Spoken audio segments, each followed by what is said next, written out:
Bueno, yo era una muchacha de un pueblo, del pueblo de Málaga, Boaro, y un día don Francisco Chamendi, que era el párroco, pues yo tenía entonces 17, 18 años, me dice, tú eres la que te vas a ir a Málaga. Digo, ¿a Málaga? Y a mí que se me ha perdido en Málaga. Málaga, 1940. España se enfrentaba al desafío de superar una situación de extrema necesidad en la que la media de analfabetismo nacional era del 33,7%. Málaga superaba la media del país con un 38,6%. Ahí no sabía nadie nada. La gente cuando iba a cobrar la pensión o algo, con la huella dactilar venían a la escuela y con el sello del tampón ponía y sellaban el papel. Allí no sabía nadie nada. Nada. Pero unos años después, ocurría algo que cambiaría el rumbo de los acontecimientos. En 1947, la Iglesia celebraba la consagración de don Ángel Herrera Oria como obispo de Málaga. Esto fue obra de Dios, porque la conferencia episcopal, me imagino que en aquella época no era consciente de la situación y de la problemática de los campos de Málaga. Málaga, 1947. Nada más llegar a Málaga, que venía por los montes de Málaga, por la antigua carretera, ya él viendo esas casas salpicadas, no cortijos grandes, sino casitas, que él veía como pobres, y eran. Entonces decía, ¿cómo vive toda esa gente? Entonces empezó ya, al entrar a Málaga, ya él empezó a pensar en aquello. Don Ángel llega a un laboratorio en Málaga de la época con una situación muy precaria, una época de posguerra, con altas tasas de analfabetismo, con una gran desigualdades sociales. Y lucha porque ese analfabetismo pues sea erradicado de Málaga, porque era la causa de la pobreza que había. Eran analfabetos, no podían salir de su campo, de su entorno, de su terruño. Entonces su idea fue abrirle un campo a través de la cultura que pudieran salir y promocionar. Para él fue como una, por decirlo de alguna manera, como una obsesión. Esto no puede estar así. Y él entonces ideó la fundación de unas escuelas capillas en los sitios estratégicos para que todo el mundo rural tuviera acceso a la cultura y a la fe. Digo, pues venga, pues, digo, pues claro que me voy. Además yo tenía mucha ilusión con ser maestra. Y yo dije, pues ya ves, esta es la mía. Yo me hago maestra, pero otra oportunidad como esta no voy a pillar. ¿Cómo olvidar en estos momentos a mis queridos hijos de Málaga? En cierto modo a los más queridos de todos, a los pobres campesinos que viven dispersos por las cortijadas de aquella santa tierra. Y lógicamente que echa mano don Ángel, pues de su fuerza, de su poder, de su ahínco. Lo primero, preparar un buen trabajo sobre analfabetismo, situación social, dificultades para acceso a los diversos lugares con una población dispersa. Con eso se hace un trabajo estadístico impresionante y pide audiencia a Franco. Y se hizo un listado y salieron 300.000 personas y 30.000 niños analfabetos. Este documento a Franco le impresiona. Y Franco le dice a don Ángel, ¿conoce esto el ministro de Educación? Y le dice don Ángel, lo conoce y lo apoya.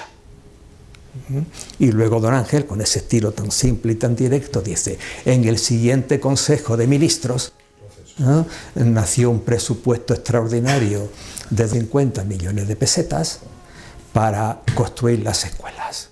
Entonces con ese dinero viene y se construyen las escuelas y se empieza a funcionar. Las maestras estudiando, las escuelas construyéndose y todo adelante. Cuando vino don Ángel le pidió a algunas congregaciones religiosas que fueran, pues sus centros fueran abiertos a las maestras rurales. Había 3 escuelas de formación, una en Gamarra, otra en Nerja y otra en Antequera. Y después, al cabo de un par de años, se creó Trayamar con los maristas para los chicos. vivían un internado como si hubieran sido niñas. Así que yo dije, mira qué oportunidad. Hay que estar interna 3 años, pues interna. Escúchame que estábamos internas y solamente salíamos el último fin de semana con la familia. Es curioso cómo las maestras rurales, además de matemáticas y geografía, historia y lengua y todo lo demás que necesitaban saber, pues lo más importante no era eso, era cómo se podría preparar para la vida de un lugar donde eran las más importantes luego en la escuela.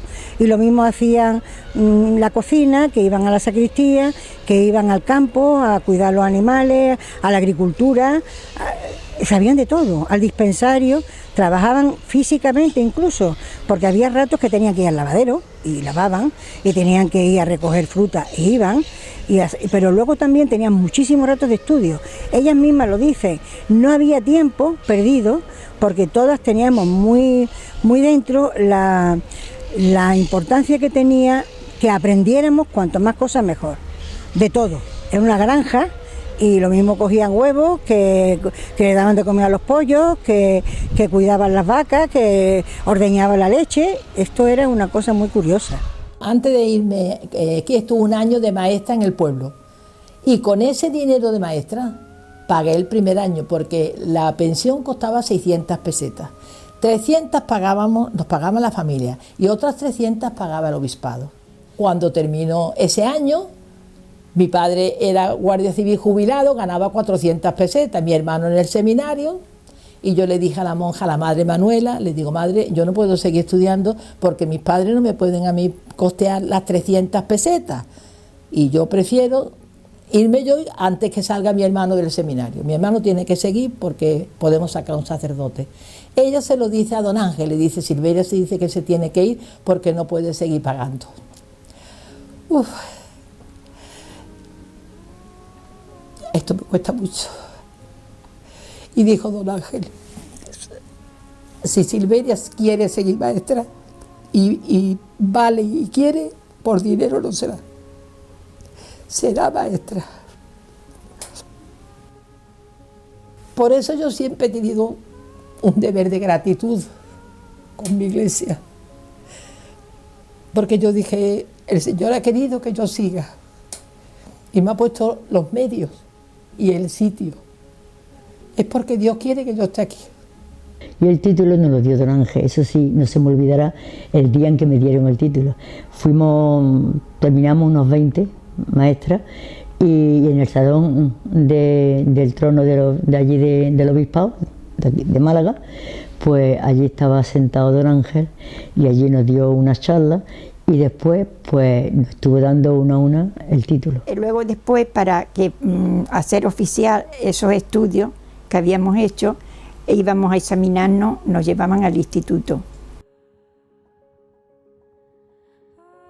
La acogida por parte de los vecinos fue algo espampanante, porque ellos colaboraron a que la escuela se construyera.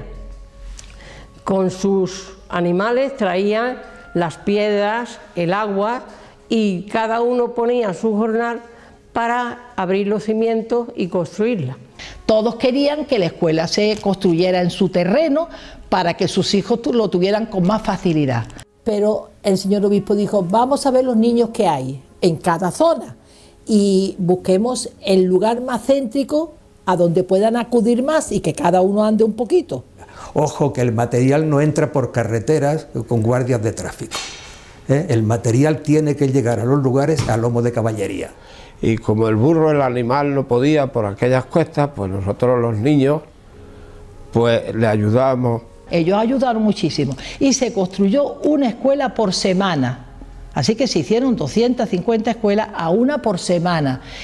Y antes que estuviera la escuela terminada ya estaba llena de niños y de jóvenes. La construcción de la escuela la festejábamos pues tanto los niños, las niñas, como el vecindario en general. Y con 21 años, allá que me voy al campo, cuidando de un sagrario, y de 70 u 80 niños. Es que las escuelas tenían una vivienda pegada justo a lo que era la escuela. Eran escuelas capilla. Al final de la sala se abrían unas puertas, aparecía el altar, el sagrario. Él hablaba mucho de la oración. La oración es el motor que nos tiene que mover. Por eso nos pone una capilla con un sagrario. Y siendo tan jóvenes, nos pone para custodiar ese sagrario. Y vamos muy preparadas para saber lo que allí había. La responsabilidad de cuidar de un sagrario, la llave de un sagrario, dar la comunión a la gente. Y bueno, yo creo que una cosa interesante que han sabido hacer muy bien las maestras rurales fue un poco imprimir ese espíritu que don Ángel quiso en la formación integral del hombre desde, yo creo, 3 pilares: el pilar de la cultura, el pilar de la justicia y el pilar del evangelio. Es decir, no hay que olvidar que la calidad de la educación en las escuelas rurales viene por el espíritu propio que tiene, que es el espíritu cristiano, ¿no? El espíritu de vivir el evangelio en el día a día. Eso era muy importante.